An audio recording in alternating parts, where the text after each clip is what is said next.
Well, we're almost done with this interview, but I did, before I leave, just want to capture a little bit about you by just asking you what your favorites are. There's a whole list here of favorites. You skip over them if you don't have one. If it happens to make you think of a story, tell the story. Otherwise, we'll do it fast and get it over with. Doesn't matter. But anyways, what's your favorite style of music?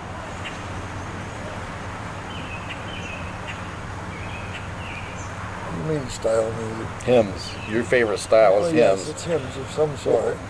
What's your favorite musical instrument? Oh boy.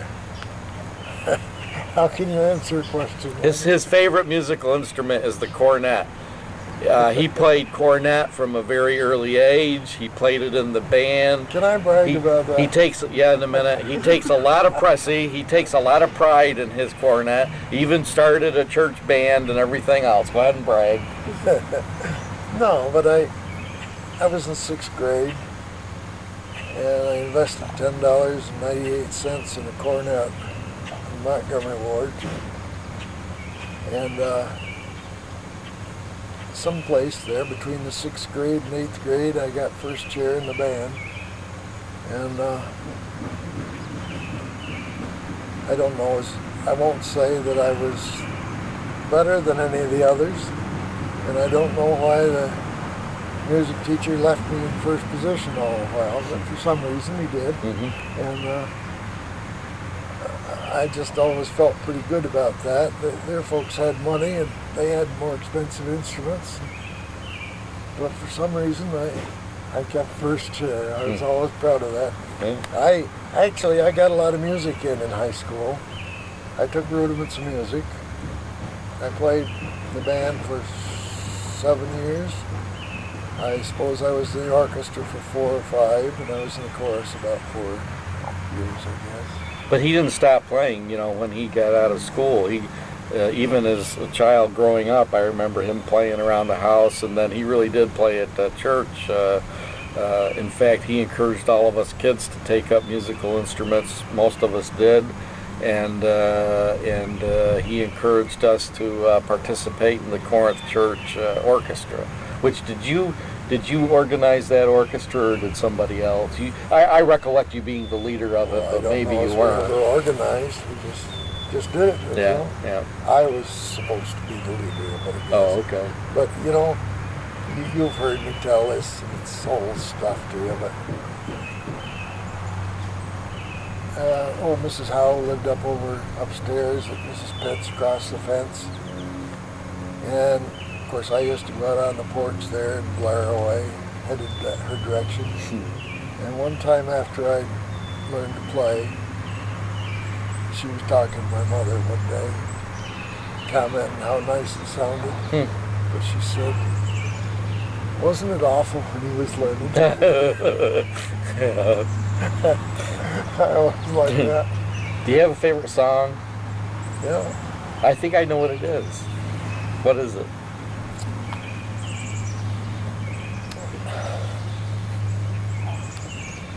There's a fountain filled with blood. I knew that was it, yeah. I remember that was.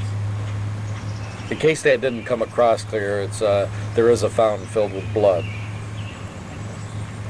What about seasons? Do you have a favorite season of the year? No, I like them all. Okay. Tree? It's got to be pine, doesn't it? Pine or oak. Yeah. What do you like about them? Well, I like that. Oak is a valuable wood, I guess. Yeah. Pine's been my livelihood. Yeah, that's been your livelihood, yeah.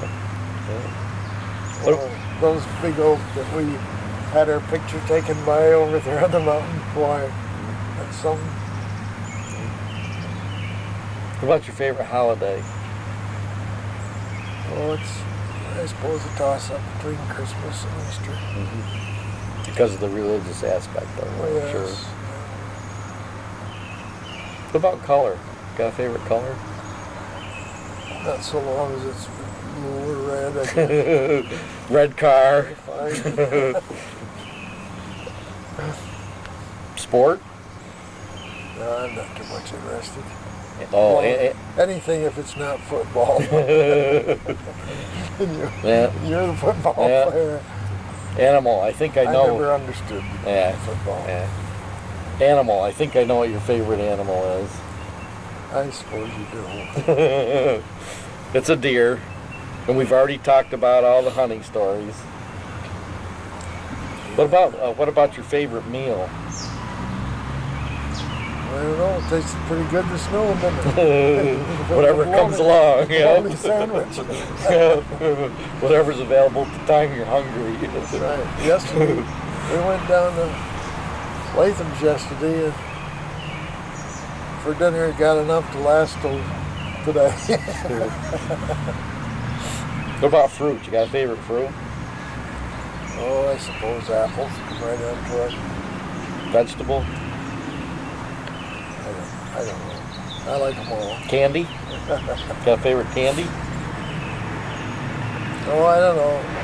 Licorice isn't too fancy, but it's pretty good.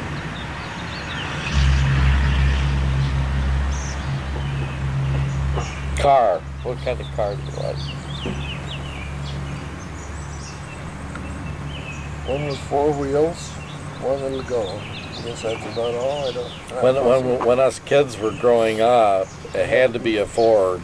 Yeah. I mean, it couldn't be anything but a Ford. When did all that start? Was that from your earliest recollection it was Ford? Or? Well, I suppose when I got out of the Navy, I needed a car, and they all wanted a few hundred under the table. And I went to Warrensburg, and Walt Pasco. Walt Pasco Yeah. said, we have a list, put you on the list for, $50? And when we get a car, we'll call you. If you don't want it, we'll turn to the next man on the list, see if they want it. And you got the right to turn them down. Of course, they'd never get only 1 or 2 cars at a time. He was fair with me, he got me started in them, and I had a lot of fun trading with him. He didn't sit down there and use a couple of pages figuring out what it had to have to trade. He might, on his table there, along with a bunch of other figures, he might just put down a subtraction there and I'll trade for 500. Or I'll trade for 1,000, depending on how many years it's been. And first Ford after the war I had there was a 47 Ford, and it cost $1,300 and something. He was fair with me, and I bought several from him there. The last one we bought was a 56 Ford, 2-tone, blue and white. And Chip and I stopped there. We'd always stop and show him our deer. And I'd go up and see him every week or so anyway, I'd get a big kick out of seeing what he had to say that day. And he says, Paul, I'm going to sell out. If you want that car, I don't know what he said from what I got in it or how he mentioned it. He said, 2,600, you can have it. Oh, and you hadn't sold your 52 yet either. No, I still had the 52. Yeah. It was running good. Well, right at the same time, we wanted to buy a GMC dump truck over the falls. We wanted $1,200 and something for it.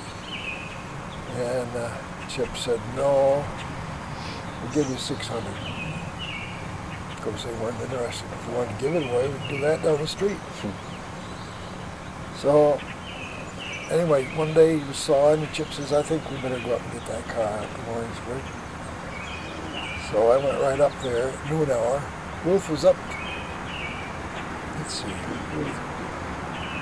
I think Ruth was already, she'd been up there that day looking around at cars. And anyway, I went right up at noon hour and got that car, put it in the garage. But anyway, getting back to the other point of business here, I had my 852 up for sale for $695, I think. And I sold it for $695. We took $600 of it and went and got the GMC. We had money left over. And I had the gall, had the blue and white in the garage, and I had the gall to invite Russ over to see my new car. Russ is a Pontiac salesman over. Yeah, he's the dealer and owner, and he congratulated me on a nice car and so forth. But every year I'd go over and look at the Pontiacs, but I knew I couldn't have one, but I liked them so much. So I bought one, and then Jim smashed it up. We've got to get back to that blue and white Ford for a minute, that 56. Here is Mr. Conservative Republican and quiet, mild-mannered man who took that blue and white 56 Ford, put a Bermuda bell in it. I don't know if anybody knows what a Bermuda bell is, but it's a thing you step on the floor and it goes ding dong real loud. He put mud flaps on the back. He jacked up the back of it and put it on like lifter springs so that it was all souped up. And so he had his moments of, that was probably during the same time period when he went to Fonda to the stock car races and wished. Oh, that's right. It had a glass pack muffler on it too, so that when he drove it around, it would be just about legal as far as the noise level it made. Yeah, quite a car. I was really proud to be to ride around in that car. I felt like, yeah. How about the red one, man? Yeah. You know, Yeah. Steve and I went to a car show at the fairgrounds up in Malone one day. We went past this one little place there, and it said, I forget the first name now, Jackson, and went on by. I got thinking about it, and I got to go back there.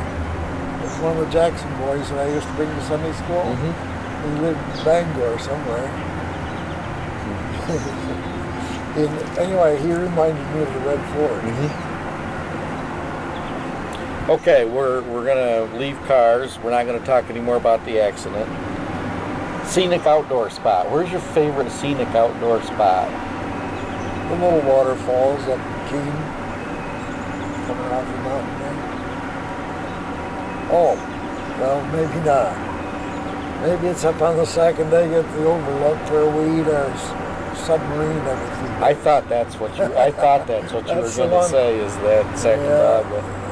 We like that. Yeah. Well, it's a tie. Well, okay, your favorite hunting spot? Oh, Cedar River. Cedar River is up near Indian Lake.